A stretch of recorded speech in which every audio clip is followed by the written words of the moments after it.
The great hall of the Zeltharian Empire stretched impossibly high, its crystalline walls catching and fracturing the light of 17 suns into prismatic rainbows.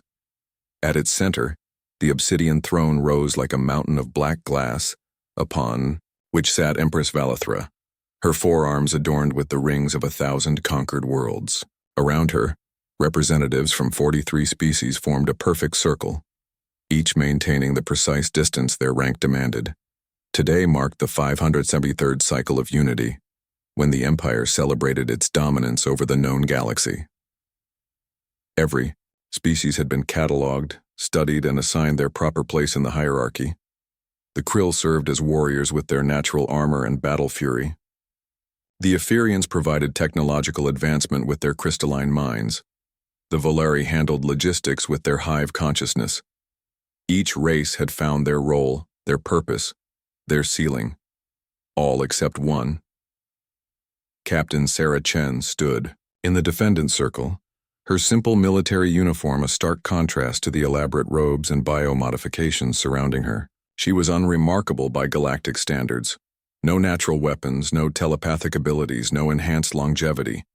Just flesh and bone and stubborn curiosity. Human designation Sarah Chen. The Empress's voice resonated through the hall, each word precisely modulated by centuries of rule. You have been charged with violation of the hierarchical order, incitement of lesser species, and the spreading of dangerous ideologies. How do you answer?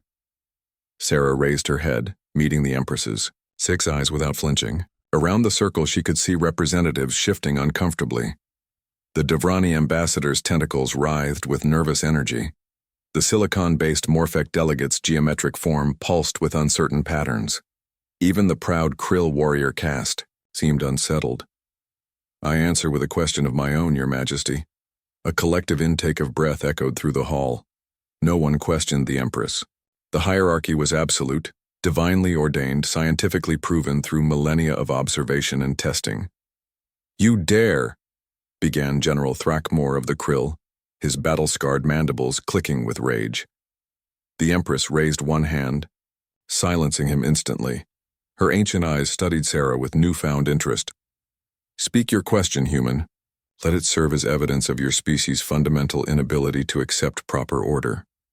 Sarah took a slow breath, knowing that everything, not just her life, but the future of every species in this room, hung on her next words. Why do you assume that what a species becomes under your rule is what they truly are?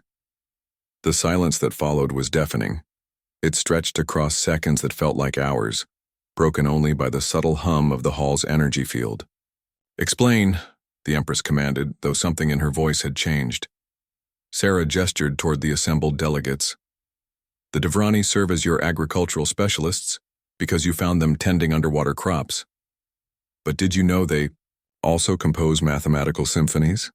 The Morphec process raw materials because their crystalline structure is efficient. But did you ask if they dream of sculpture? The Krill fight your wars because they're strong and aggressive. But has anyone ever wondered what they might build if given the chance? Preposterous, hissed Ambassador Zelthara of the Etherians. Extensive testing has confirmed each species' optimal function. The hierarchy is based on empirical data. Is it? Sarah's voice carried across the hall. Or is it based on fear? The words struck like lightning. Several delegates recoiled as if physically struck.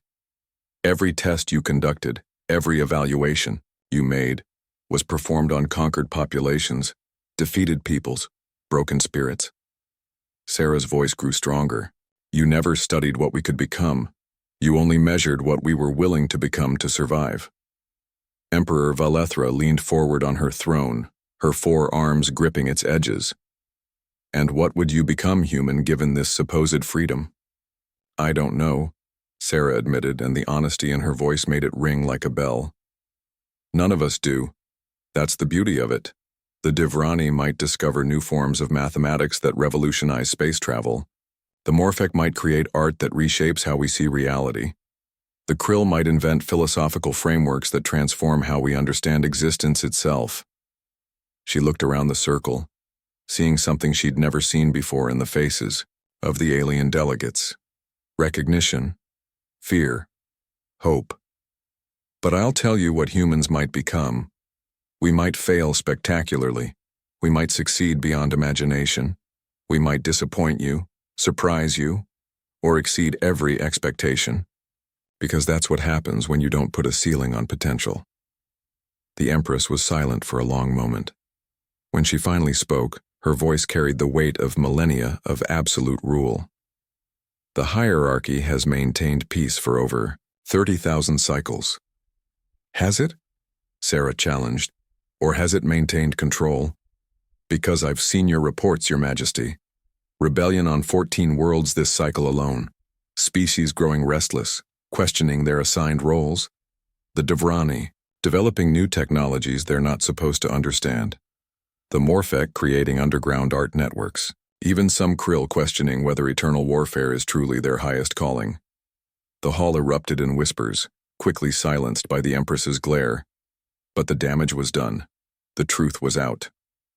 You offer chaos, the Empress said finally. I offer possibility, Sarah replied. The same possibility that brought humanity from cave-dwelling hunter-gatherers to star travelers in just 10,000 years. We never accepted that what we were defined, what we could become.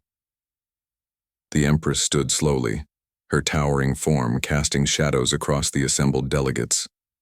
For a moment, it seemed she might order Sarah's immediate execution. Instead, she asked, the question that would echo through galactic history. And if I were to grant this malpossibility, what assurance do I have that the Empire would survive?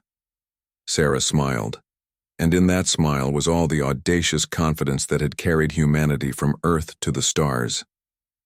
Your Majesty, what kind of empire would deserve to survive if it couldn't adapt to its people becoming their best selves? The question hung in the air like a challenge, like a promise, like a revolution waiting to be born. And in the silence that followed, every being in that great hall heard the sound of an empire beginning to transform, not through conquest, but through the most dangerous force in the galaxy, unlimited potential. The human had asked her question. The answer would reshape the stars themselves.